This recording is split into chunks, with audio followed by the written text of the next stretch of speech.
Olá! Nesta aula vamos tratar do Sol, como ele funciona de uma forma básica, da magnetosfera do Sol e da Terra, do vento solar e a interação do vento solar com a Terra.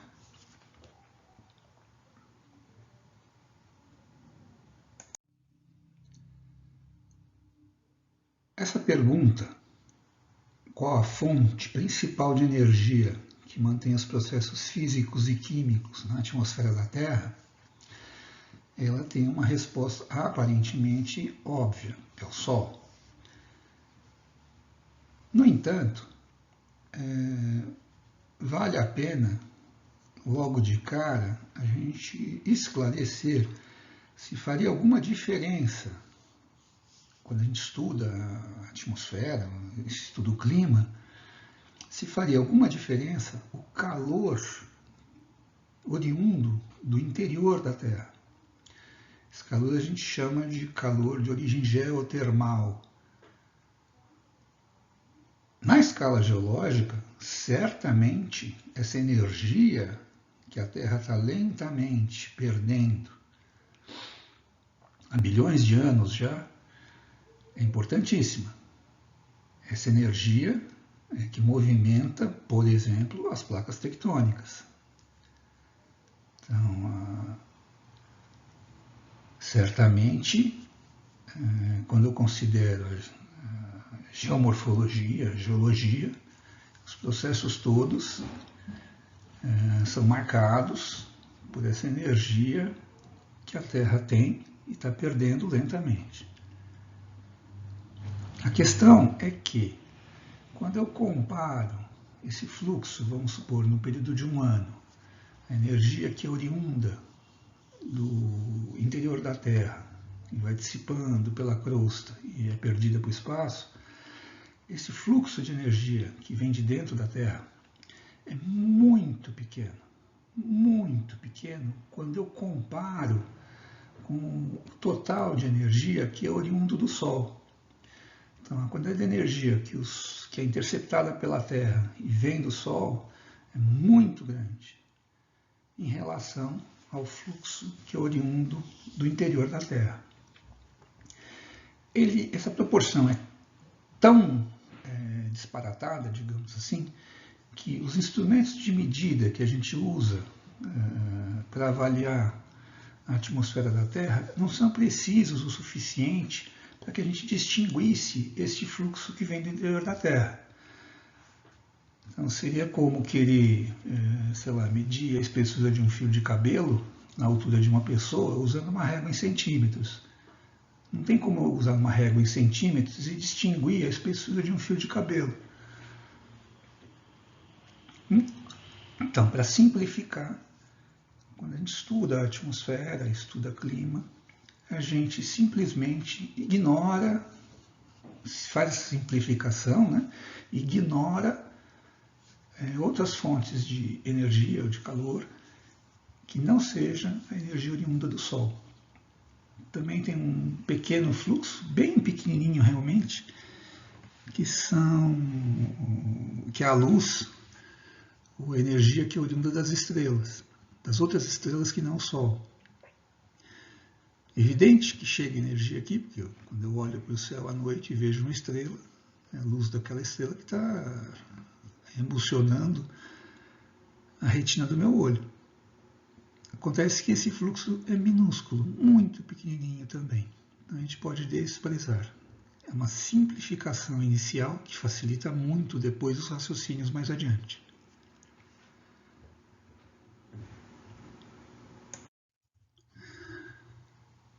Ainda que a gente considere uma única fonte de energia, o Sol, interessa, quando a gente vai estudar o clima, os processos atmosféricos, meteorologia em geral, saber se o Sol é uma fonte de energia que é constante no tempo, ou seja, se ela varia no tempo ou se ela não varia no tempo. Se a fonte é uma fonte variável, né, a quantidade de energia que o Sol fornece para a Terra ficar mudando ao longo do tempo, significa que eu tenho que me preocupar, ao estudar o clima e a atmosfera, etc., se eu tenho esse sinal aqui, ou seja, se acontecem coisas aqui, ou processos ou fenômenos na atmosfera que têm relação com essa variação na fonte. Se a fonte for constante, vocês vão convir que é uma simplificação muito grande, facilita muito o raciocínio, porque se eu encontrar variações, mudanças aqui na Terra, eu não preciso lembrar das variações na fonte. As variações que eu encontro aqui, elas seriam próprias do clima ou do processo que está acontecendo aqui na Terra. Não é uma consequência da variação na fonte. A resposta não é tão imediata, não é tão simples. Então, a gente diria que depende. Como assim? Para quem é de geografia, a questão escalar não é estranha. A gente está acostumado a lidar com isso. Então, se eu pensar em termos do tempo geológico, né, os bilhões de anos que a Terra já tem, certamente o Sol foi uma fonte variável. Né? O Sol, desde que ele se formou, desde que o tempo que a Terra existe, ele foi mudando. Então, a resposta no tempo geológico seria: o Sol é uma fonte variável. Mas, quando nós estudamos aqui nessa disciplina, a gente está considerando o clima, que a gente diria clima contemporâneo, no momento atual, no tempo da vida humana, de uma vida humana, da nossa, da minha, da sua. A gente está falando de agora. E existe uma escala intermediária, que seria o tempo histórico, não é? Entre o tempo profundo, o tempo geológico, e o tempo de uma vida humana, a gente consegue pensar em escalas intermediárias. Então, o tempo histórico é importante. Por quê? É interessante saber, e elucidativo também, se ao longo da história humana o clima mudou. Os fenômenos na atmosfera mudaram no tempo e no espaço. Né? Então, para saber disso, para pensar no tempo histórico, seria interessante a gente saber se o Sol é uma fonte de energia constante ou não em cada um desses tempos. No tempo geológico, a gente já sabe, que não precisa nem ficar pensando muito, que certamente o Sol é uma fonte constante. Mas para responder se no tempo histórico, da história, pelo menos os últimos milhares de anos, se o Sol foi constante, e no tempo de uma vida, da minha vida ou da sua vida, a gente vai fazer uma certa digressão, vai ter que entender um pouco como é que o Sol funciona e as evidências que a gente tem para pensar nesse assunto.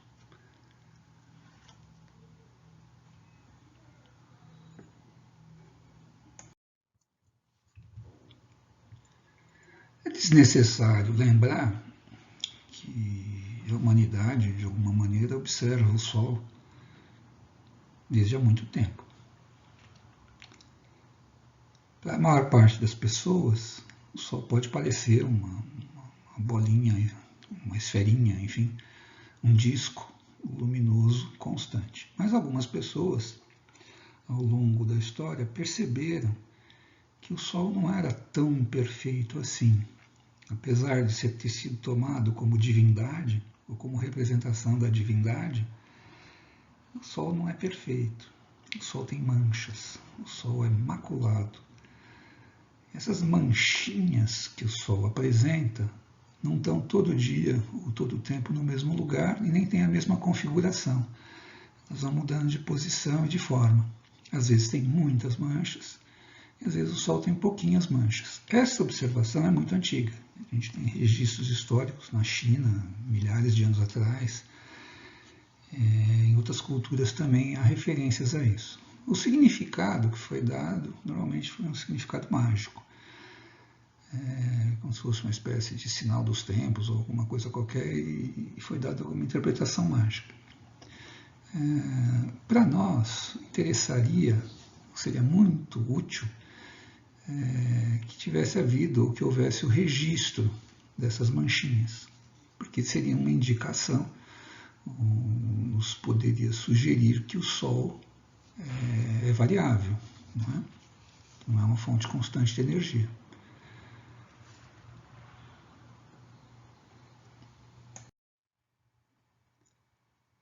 Quem inaugura o registro das manchas solares é um sujeito chamado Galileu Galilei.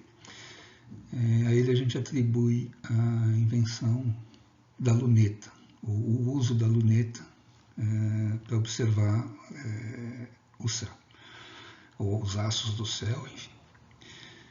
Se você tentar observar o Sol usando a luneta, certamente não é uma boa ideia, não é? Você vai ferir os seus olhos.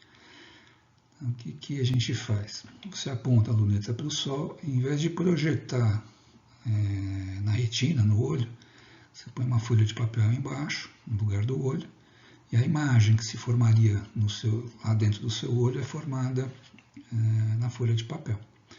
E o que o Galileu começou a fazer, bem simples e engenhoso, é fazer um desenho. Então, ele desenhava com um lápis no papel a imagem que estava sendo projetada usando a luneta. Então é um registro bastante preciso, se a gente considerar a época em que isso foi feito, 500 anos atrás. Uma imagem, um registro bastante preciso. Naquele dia, naquele horário que foi feito o registro, qual era a configuração das manchas solares. E pasmem, esse registro continuou sendo feito depois do Galileu. Como ele é muito simples, sempre houve alguém que se interessasse por fazer o registro das manchas solares. E desde lá até hoje, praticamente não há período em que não houve algum tipo de registro desse tipo. Então, a gente tem uma série, talvez seja a série de observações que a gente considera que tem um jeitão ou a cara daquilo que seja um registro científico mais antigo. A série mais antiga que a gente tem de observação e registro. E é interessante que você tenha mais de uma pessoa fazendo isso. Por quê? Porque nem todo dia você consegue fazer a projeção do Sol para fazer esse desenho, para fazer esse registro. Porque às vezes a gente está com o céu encoberto. Então é interessante que você tenha pessoas em vários lugares do mundo fazendo essa observação. Mesmo que às vezes você tenha um dia em que várias pessoas fizeram o registro. É até bom, né? Porque você ajuda a ter um controle de qualidade se você comparar os registros feitos por pessoas diferentes.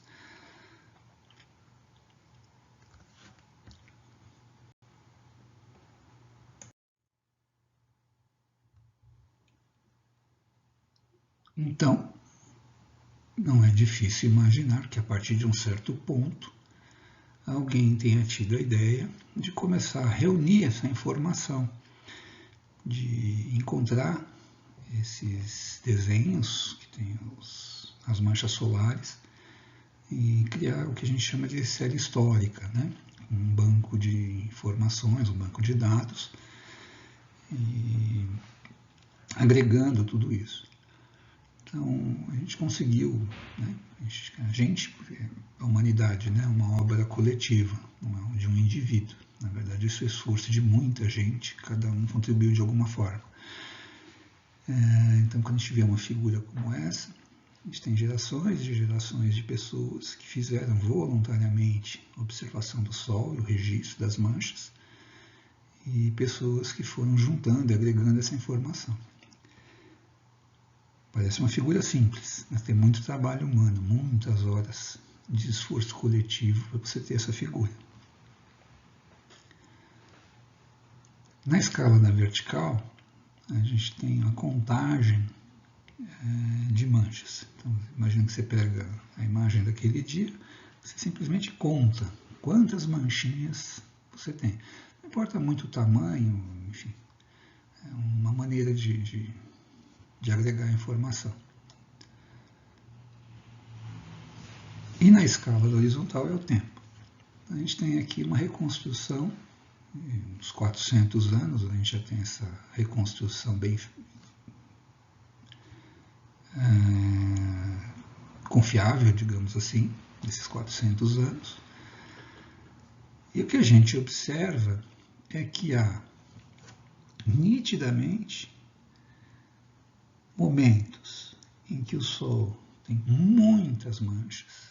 Chegou a ter, por exemplo, um período em que o Sol tinha mais de 150 manchas. E períodos em que o Sol praticamente não tem nenhuma mancha. Ou chega a acontecer, por exemplo, em 1800 e pouco, momento em que o Sol não tem mancha alguma.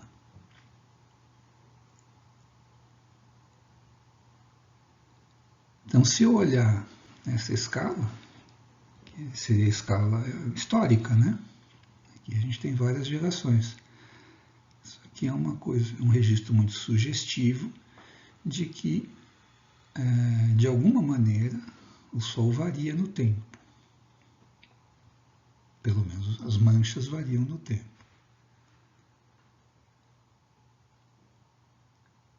Também é notável que há um período entre 1650, 1640 a 1700 e pouco, em que o Sol apresentou muito poucas manchas.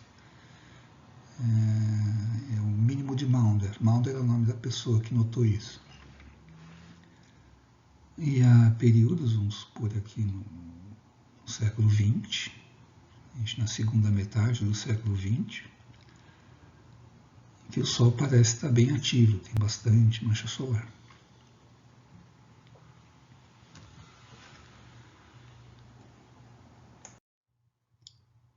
Naquela reconstrução dos 400 anos, a maneira de agregar informação é bem simples, é só uma contagem do número, né, de manchas solares. Mas outras maneiras um pouco mais sofisticadas e que permitem a gente perceber ou ver outros aspectos que são muito interessantes. Na figura de cima, o que nós temos? Temos o tempo dos últimos 120 anos,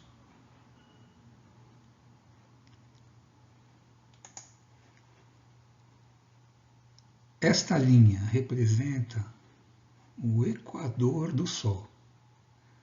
Então, se o Sol tem uma rotação, está girando em relação às estrelas, a gente consegue definir um equador e também polos no Sol. O polo seria o polo norte e o polo sul. Então, quando eu ando aqui nessa escala na vertical, se eu for para cá, para cima, estou indo para o norte do Sol. Se eu for para cá, para baixo no gráfico, a gente está indo para o sul do Sol. Então, por analogia, como a gente define o equador, o polo norte e o polo sul na Terra, dá para entender perfeitamente. E aqui é a passagem do tempo. Então, o que nós temos aqui? Nós temos a área do Sol ocupada por manchas solares. Então, as informações estão agregadas de uma maneira muito mais detalhada, muito mais sofisticada. Em vez de simplesmente contar quantas manchas, nessa reconstrução, o que se fez? Contou-se o tamanho, né? Você mediu o tamanho das manchinhas solares que estão nos registros. E, além disso, registrou a latitude da mancha, em que latitude essa mancha aparecia ali no Sol. O que a gente percebe logo de cara é que é muito difícil, ou praticamente impossível, a gente encontrar manchas solares nos polos, ou próximo aos polos do Sol. Também tem pouca mancha, ou praticamente muito pouca mancha, né, na região do equador solar. As manchas solares costumam aparecer um pouco ao norte e um pouco ao sul do equador. Elas começam a aparecer nas latitudes maiores, tanto ao norte quanto ao sul, e conforme o tempo vai avançando, as manchas vão gradativamente migrando em direção ao Equador, conforme os anos vão passando. Aqui, ó, se eu começar daqui até aqui, nitidamente há uma preferência, conforme o tempo vai passando, das manchas irem migrando em direção ao Equador. Aí elas somem, praticamente desaparecem, há uma pausa, digamos assim, e as manchas começam a reaparecer aonde? De novo, em latitudes maiores. De tal forma que a figura resultante, esse gráfico resultante, mostra para a gente, sugere para a gente, uma repetição. Esse processo é repetitivo, ele é cíclico. Uma série de borboletas, e é assim que a gente chama, o diagrama das borboletas. Também é notável, usando inclusive a escala de cor, que nem todos os ciclos tiveram a mesma densidade, ou a mesma quantidade, ou enfim, a mesma intensidade de manchas solares. Por exemplo, esse aqui foi um ciclo muito mais ativo, digamos assim, o Sol estava muito mais, apresentando muito mais manchas solares do que nesse período aqui, por exemplo. Assim, a gente poderia dizer assim, o Sol estava mais calmo aqui, e aqui o Sol estava bem mais agitado. Aqui embaixo, no gráfico de baixo, a gente tem a mesma informação, né? Quer dizer, a área das manchinhas é somada. Né? A gente tem uma ideia de quanto do disco solar estava ocupado, né? Em termos de proporção. Então, às vezes está aqui, ó, próximo de 0% do disco solar com manchas, até períodos em que se chegou a uns momentos assim raros aqui, ó, em 0,5% da área do disco solar ocupada pelas manchas. Aqui assim. Então, nitidamente, há um ciclo. A gente chama isso de ciclo das manchas solares.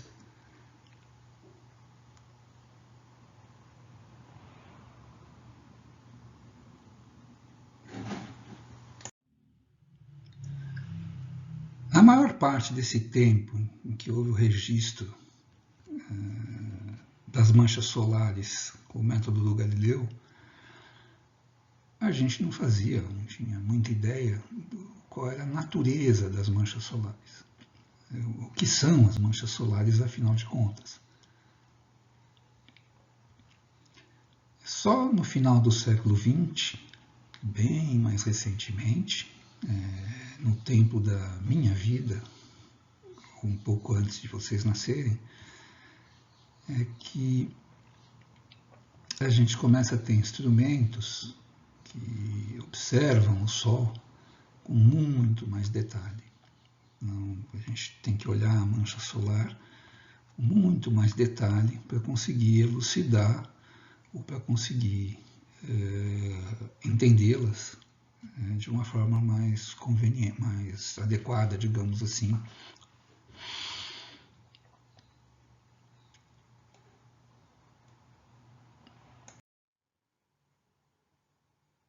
Essa bela imagem é um trecho muito pequeno da superfície do Sol, bem ampliado, visto com enorme detalhe. Pra vocês terem uma ideia, quando eu fiz essa disciplina, É impossível ter essa imagem, porque o instrumento que a produziu foi lançado ao espaço muito tempo depois.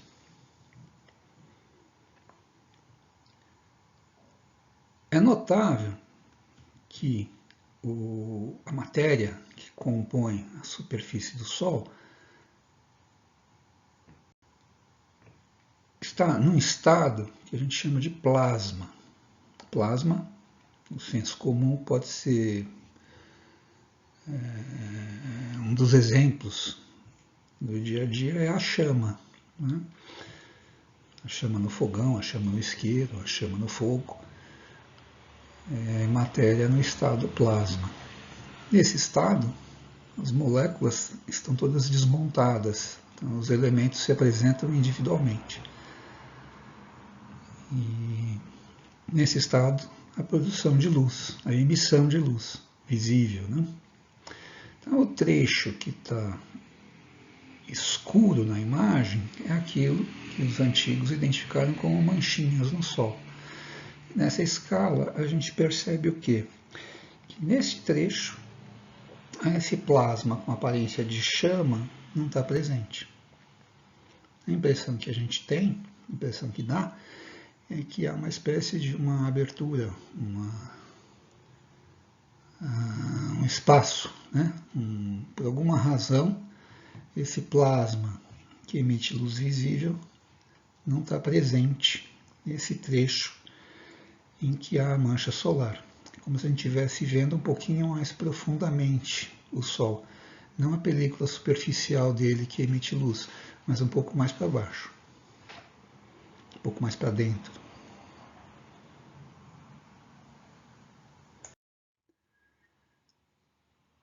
A imagem anterior, ela procura simular aquilo que a gente fala chama de luz visível. Como se fosse assim, o que os nossos olhos veriam se pudessem olhar para o Sol tão de perto, ou tão detalhadamente. Esta imagem aqui é um pouco diferente. Ela é uma imagem capturando ou medindo, digamos assim, a temperatura da superfície. Em outras aulas mais adiante, a gente vai explicar em detalhe como é possível fazer isso. Mas entenda que nesta imagem a representação é a seguinte: onde estiver branco, ou próximo de branco, significa que está muito quente, onde a temperatura é maior. E onde você tem laranja, são temperaturas intermediárias, e onde estiver mais avermelhado, a temperatura é menor.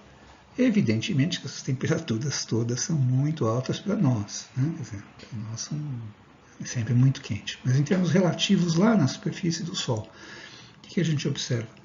Que há trechos da superfície do Sol que são um pouco mais quentes e trechos que são um pouco mais frios. A superfície toda se apresenta como um rendilhado ou como um mosaico com temperatura variável. Essas manchas brancas maiores, no caso aqui a gente vê duas áreas grandes assim, são as áreas em que vão aparecer os buracos negros. Então, a gente tem que lembrar que essa imagem ela representa a temperatura, né? Ela não está representando a luz visível. Então não é a impressão que a gente teria olhando a olho nu. Então a gente com certeza pode afirmar que a superfície do Sol não é homogênea, não é constante. Essas manchinhas, essas variações de temperatura ficam mudando o tempo todo. Cada vez que você observar o Sol, né, mesmo com pouco tempo de diferença entre uma imagem e a outra, você vai perceber que essa distribuição dessas manchinhas com cores ou temperaturas diferentes vão mudando. Então a gente diria que é uma superfície meio que em ebulição, digamos assim.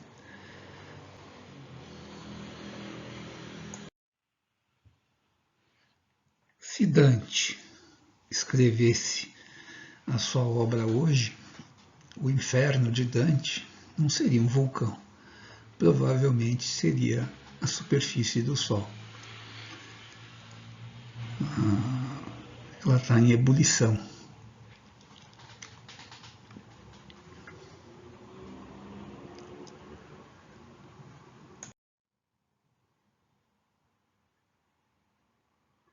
Mas então é notável um objeto, uma temperatura tão elevada, dissipando tanta energia, como é que ele consegue se manter dessa forma por tanto tempo?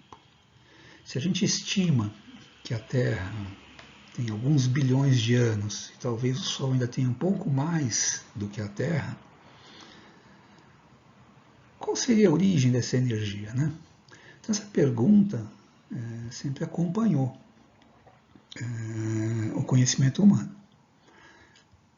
No século XIX, houve uma longa discussão sobre isso, mas ninguém conseguiu elucidar de verdade durante o século XIX.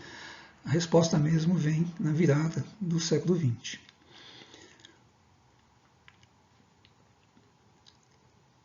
Ela é concomitante à descoberta da estrutura íntima da matéria.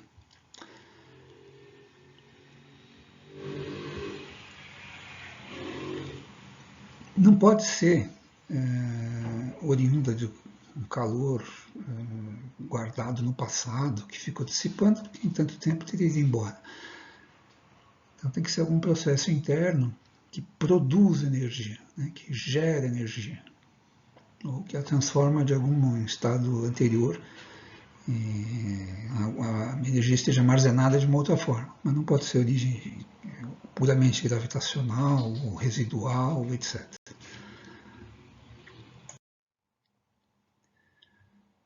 Então, nas últimas décadas, a gente explica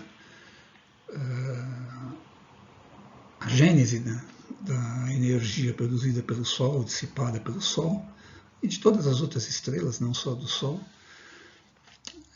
usando o conceito do reator estelar. Então, funciona da seguinte maneira.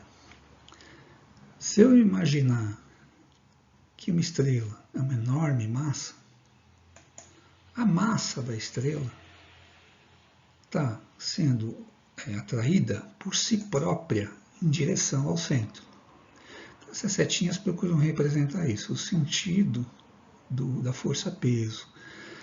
Então, se eu pegar qualquer porção aqui daquela estrela, a própria Terra também é verdadeira, né? Qualquer porção que eu pegar aqui de matéria, ela vai estar sendo atraída pelo resto da matéria. Então a força-peso acaba se orientando em direção a um ponto aqui no meio que a gente chama de centro de massa. Ora,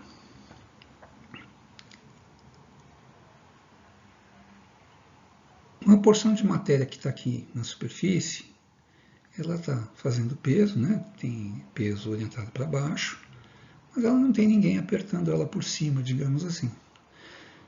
Então o que eu posso pensar? Posso raciocinar assim, eu não tenho nenhum peso apertando para baixo. Então ela não está sofrendo nenhuma pressão. Mas se eu vier um pouquinho mais para o centro, né, um pouquinho mais para dentro da estrela, eu consigo imaginar o seguinte, ó, que essa porção aqui da estrela, ela está exercendo peso para baixo, para o centro da estrela. Mas ela também tem acima dela mais um pouco da massa da estrela, que está acima dela, também fazendo força. Então, essa porção sofre a força do que está por cima e ela mesma tem peso também em direção ao centro da estrela. Conforme eu vou entrando aqui, o que a gente percebe? Conforme eu vou entrando, eu tenho uma pressão cada vez maior das camadas ou da porção da massa da estrela que está mais para fora. Um outro jeito de pensar seria pensando em termos da superfície em relação ao peso, que é o conceito de pressão, né? Se eu espalhar uma força sobre uma determinada superfície, a gente diz que isso é o conceito de pressão. Então imagine que eu peguei imaginar aqui um contorno aqui assim, pegar toda a massa que está aqui por fora, apertando uma esferinha que é um pouco menor do que essa esfera de fora.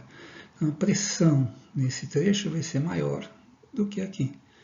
Se eu vier um pouquinho mais para dentro, agora eu tenho uma superfície ainda menor por uma pressão muito maior, né? Um peso muito maior aqui. Essa proporção vai aumentando.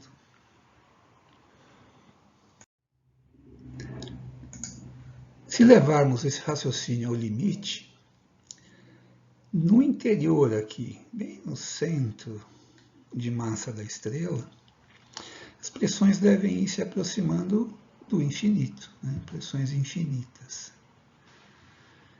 Então você talvez lembre, espero que lembre, de que quando a gente trata da estrutura da matéria, lá no ensino fundamental e médio, sempre é ressaltado que o espaço, né, ocupado por um elemento químico, na verdade é um enorme vazio. O grosso da massa são os prótons e os nêutrons, lá bem no centro do átomo, e há uma nuvem, né, de elétrons orbitando. Isso aqui tem uma massa muito pequena. A maior parte do espaço, na verdade, a gente entende como vazio. Então, dentro de cada átomo que compõe a matéria, há muito mais espaço vazio do que matéria propriamente dita. Então, o que o reator estelar faz? Ele consegue fazer uma coisa curiosa. É que se você apertar um átomo com pressões crescentes, realmente grandes, você consegue forçar, digamos assim, e forçando os átomos de maneira a ir diminuindo esse espaço interno, a ponto de desmontar ou de desestruturar os átomos. Nessa situação, é um outro estado da matéria já, né? Em que você desmancha aquela estrutura que a gente está acostumado para os átomos, é possível aproximar os núcleos dos átomos. Então, no caso do Sol, que é muito rico em hidrogênio, que é o átomo de todos mais simples, tem só um próton, às vezes um próton e um nêutron, dentro da estrela, em alguma profundidade, que nem é lá no centro, esses átomos de hidrogênio começam a se fundir.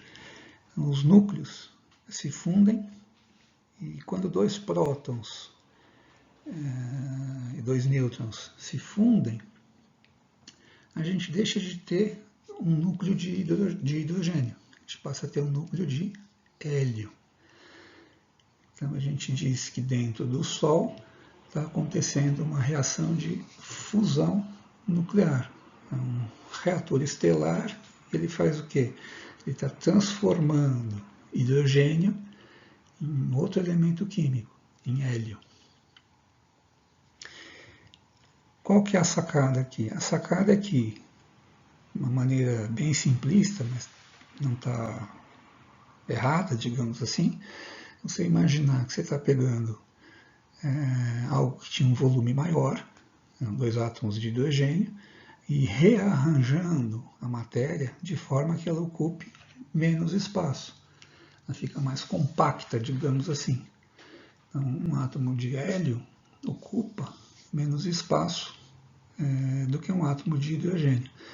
Então, a estrela funciona compactando matéria. Então, ao longo do tempo, uma estrela tende a ir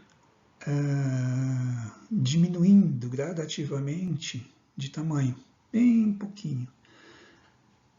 Ela vai... você está compactando a matéria, né? Vai fazendo com que ela ocupe um espaço menor. Com isso você consegue liberar energia.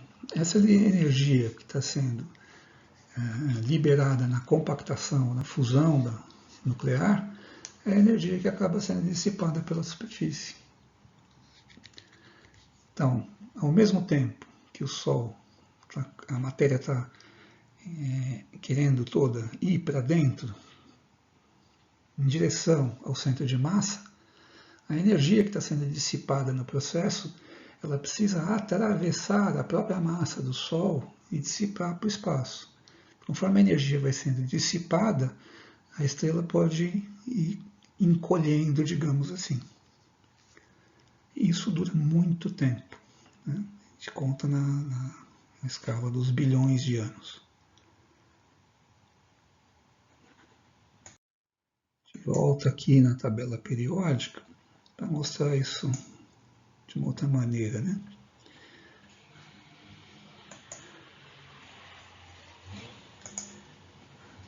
Aqui a gente tem o hidrogênio. O número 1, ele tem um próton. Se pegar 2 hidrogênios e fundir no interior de uma estrela, a gente produz o hélio. Aí você deve perguntar, mas é possível continuar esse processo e produzir elementos químicos com número atômico cada vez maior, ou elementos mais pesados? Sim. A primeira reação de fusão, a mais simples, é essa de transformar hidrogênio em hélio. Mas se você conseguir produzir uma pressão elevada suficiente dentro de uma estrela, você pode pegar 2 átomos de hélio, né, cada um tem 2 prótons, e produzir um átomo de berílio, que está aqui. E assim vai, né? Em princípio, se houver pressão suficiente, você, partindo do hidrogênio, consegue, dentro das estrelas, no interior delas, ir produzindo os elementos químicos que têm um número atômico maior.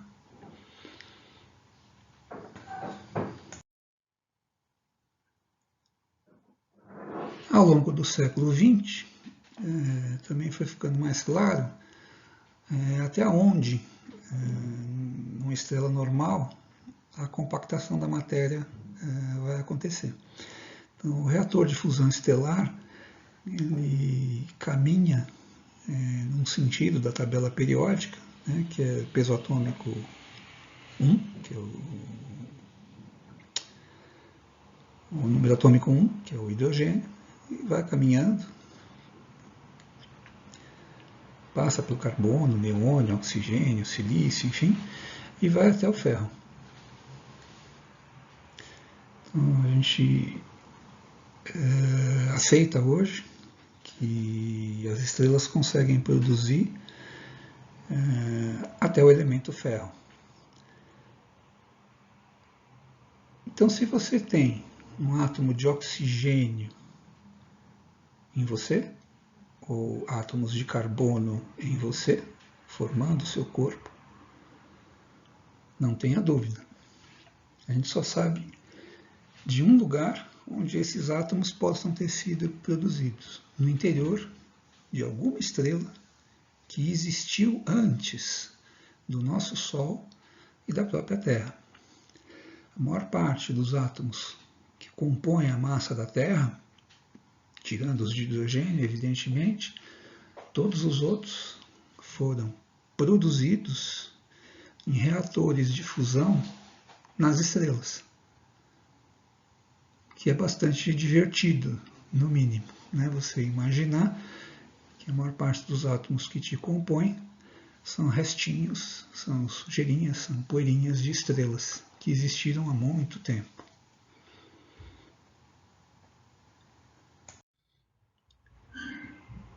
Então a gente já está em condição de falar um pouquinho sobre a estrutura interna do Sol. Como é que ele funciona? Então, o interior do Sol, no miolo dele, é que está o reator nuclear propriamente dito, onde acontece a reação de fusão. Uma parte grande da massa do Sol, ela tem essa função de produzir a pressão necessária para que o reator funcione. Mas essa reação não está acontecendo em todo o Sol. Então, a temperatura no interior do Sol, a gente estima, não tem outro jeito, só dá para estimar, provavelmente a gente jamais vai poder observar isso diretamente, a gente estima alguma coisa da ordem de 15 milhões de Kelvin. É uma temperatura, digamos assim, estúpida, né? Quer dizer, para nós com o senso comum é difícil até de entender. Mas se eu comparar 15 milhões de Kelvin com a temperatura da superfície do Sol, aí sim, a gente vai entender o seguinte, que o interior do Sol é muito mais quente, mas muito mais quente mesmo, do que a superfície. E a energia que é liberada na fusão nuclear aqui dentro vai sendo dissipada e transferida para a matéria que está em volta, né, toda no estado plasma. Então, o plasma vai recebendo o calor que está aqui dentro e vai transferindo o calor em direção à superfície. Da superfície do Sol, então, a energia é dissipada, principalmente na forma daquilo que a gente, no momento, pode chamar de luz. Mais para frente a gente vai mudar um pouco o termo. O que acontece é que a gente consegue, então, aplicar um conceito da semana passada, da aula passada. Isso aqui é um fluido, né? O plasma é um fluido. Eu tenho aqui um fluido que tem a temperatura embaixo, não é? Maior do que a temperatura em cima. Lembram disso na aula passada? Esta camada de fluido aqui, ó, eu posso dizer assim, olha, é uma camada instável. Se é mais quente embaixo e mais frio em cima, há uma tendência do fluido que está frio aqui perto da superfície a afundar e fluido quente que está mais abaixo a aflorar, vir para a superfície. Então a gente diz que o plasma do Sol, pelo menos nas camadas mais superficiais, certamente tem turbulência. Ele naturalmente está em movimento. Lembra no slide um pouco mais para trás, a gente disse, olha, a superfície do Sol, né, a fotosfera, ela se apresenta para a gente como uma superfície turbulenta e mais, ela tem um rendilhado, um mosaico de temperaturas variáveis. Então, o que significa? Como é que a gente interpreta isso? A gente diz que os trechos em que a temperatura é um pouco menor é onde o plasma, que já esfriou um pouquinho, está descendo, afundando em direção ao interior ou mais para dentro da estrela. E o material, ou plasma, de uma camada um pouco mais profunda, aflora na superfície nos trechos em que as temperaturas são maiores.